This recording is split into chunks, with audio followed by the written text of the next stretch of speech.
இந்த 9வது அவதாரத்துலதான் ஸ்ரீமன் நாராயணன் பரிபூர்ண அவதாரமா பிறக்கிறார். அதுக்கு முன்னால எல்லாம் துஷ்ட நிகிரக சிஷ்ட பரிபாலன அப்படிங்கிற அந்த தத்துவத்தின் அடிப்படையில அந்த வேத வாக்கியங்களை நிரூபிக்கிறதுக்காக எடுத்த அவதாரங்கள் அதெல்லாம்.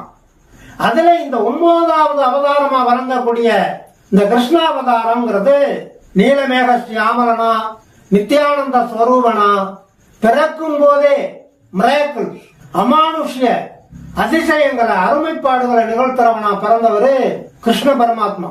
இந்த விவரங்களை எல்லாம் புரிஞ்சுக்கிட்டு இந்த பாடலை படிக்கும் போதே நம்ம நாக்குல தேன் ஊறும். அலையேறிய மகரம் கடல் அடிதேடிய கமடம் அடலேறுவராகம் புவி அறியா நரசிம்மம் நிலை மாறிய குரல் ராமர்கள் ஒரு மூவருமாவாய் நிசிவேளையில் வசுதேவரின் சிசுவாகவும் போவாய். அதை இந்த தசாவதாரத்துல இதுக்கு முன்னால நிகழ்ச்சி